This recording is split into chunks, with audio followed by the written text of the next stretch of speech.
আসসালামু আলাইকুম।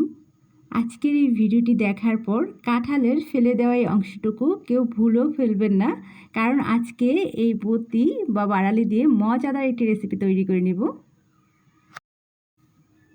আজকে আমি পাকা ছোট একটি কাঁঠালের এই অংশটুকু নিয়েছি। এটা ছোট করে টুকরো করে ভালোভাবে ধুয়ে নেব। এটা খুবই আঠালো হয়, তাই ছুরিতে সামান্য সরষের তেল মেখে তারপর কেটে নিতে হয়। তারপর এগুলো ভালোভাবে ধুয়ে ব্লেন্ডারে ঝাড় নিয়েছি। এতে দিচ্ছি 1 টেবিল চামচ পরিমাণ কালো জিরা, 1 চা চামচ সরিষা দানা। এগুলো ভালোভাবে মিহি করে বেটে নিতে হবে।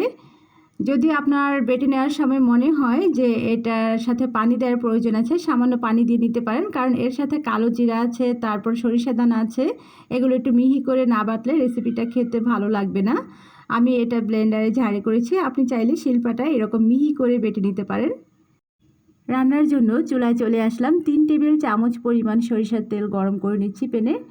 আপনি সরিষার তেলের পরিবর্তে রান্নার যে কোনো তেল নিতে পারেন। 2 টেবিল চামচ পরিমাণ পেঁয়াজ কুচি দিয়েছি। নেড়ে চেড়ে কিছুক্ষণ পেঁয়াজগুলো ভেজে নেব। পেঁয়াজগুলো হালকা ব্রাউন করে ভেজে নিয়ে এতে দিয়ে দিচ্ছি একে একে সব উপকরণগুলো। 1/2 চা চামচ হলুদের গুঁড়া, 1 চা চামচ মরিচের গুঁড়া, সামান্য পানি দিয়েছি যেন মশলাটা পুড়ে না যায়। একটি মাঝারি সাইজের রসুন নিয়েছি, রসুনটা পাতলা করে টুকরো করে দিয়েছি। 6-7টি কাঁচামরিচ ফালি দিয়েছি। স্বাদ মতো লবণ দিচ্ছি।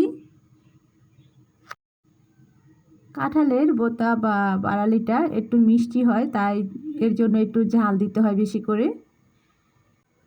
মশলাগুলো কিছুক্ষণ কষিয়ে নিচ্ছি। মশলা কষিয়ে নেওয়ার সময় যখন দেখা যাবে মশলা থেকে তেলটা কিছুটা ছেড়ে ছেড়ে আসছে, এ পর্যায়ে বুঝে নিতে হবে মশলা ভালোভাবে কষিয়ে নেওয়া হয়েছে। মশলা কষিয়ে নেওয়ার পরেই আমি দিয়ে দিয়েছি সেই কাঁঠালের মিশ্রণটুকু। কাঁঠালের মিশ্রণ দিয়ে 2 কাপের মতো পানি দিয়েছি। নেড়ে চেড়ে কাঁঠালের মিশ্রণের সাথে সমস্ত উপকরণ ভালোভাবে মিশিয়ে নিচ্ছি। নেড়ে চেড়ে বেশ কিছুক্ষণ রান্নার এক পর্যায়ে যখন দেখা গেল যে ঝোলটা শুকিয়েছে, তখন চুলা থেকে নামিয়ে নিতে হবে। আমার এটা রান্না হয়েছে।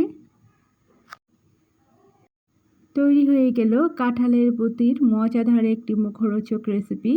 যারা ভর্তা পছন্দ করেন তাদের জন্য তো অসাধারণ মুখরোচক হবে এই খাবারটি। গরম ভাতের সাথে খেতে অসাধারণ লাগে। যারা এখনও খাননি, এভাবে রান্না করে খেয়ে আমাকে কমেন্টে জানাবেন আপনাদের রেসিপিটা কেমন লাগলো। সেই অপেক্ষায় রইলাম। এতক্ষণ ভিডিওটি দেখার জন্য সবাইকে অসংখ্য ধন্যবাদ।